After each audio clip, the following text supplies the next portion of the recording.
Il ne se présentera jamais comme ça. Vous me suivez? La première venue, il ne s'est pas présenté comme ça. Comme si c'était dans une discussion. Comme s'il voulait se montrer. Il ne le fait pas. Il s'identifie par la parole. Il s'identifie par l'accomplissement des Écritures. Vous voulez savoir s'il est venu ou il n'est pas venu? Regardez dans les Écritures. Quelles sont les promesses qui parlent de sa première venue et de sa seconde venue?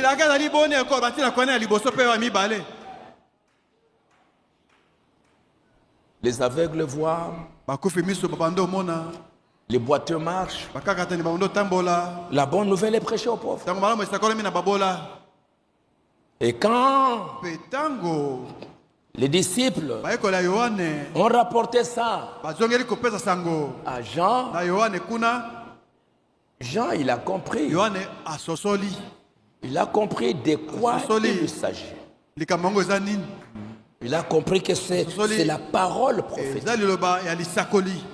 C'est pourquoi nous devons faire à la parole prophétique.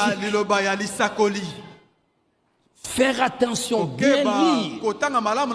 Au moment où il y a des événements prophétiques, nous devons regarder les écrits, surveiller les écrits, parce que c'est ça la lumière.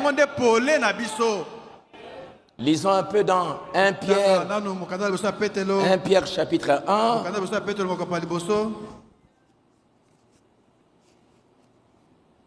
1 Pierre.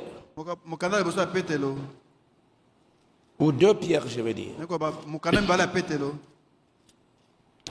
Chapitre 1, verset 19 jusqu'au verset 21.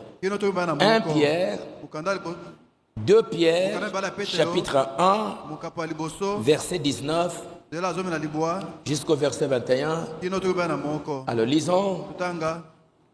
Et nous tenons pour d'autant plus certaine la parole prophétique à laquelle vous faites bien de prêter attention, comme à une lampe qui brille dans un lieu obscur, jusqu'à ce que le jour vienne apparaître et que l'étoile du matin se lève dans vos cœurs. Sachant tout d'abord vous-même qu'aucune prophétie de l'Écriture ne peut être un objet d'interprétation particulière, car ce n'est pas par une volonté d'homme qu'une prophétie a jamais été apportée, mais c'est poussé par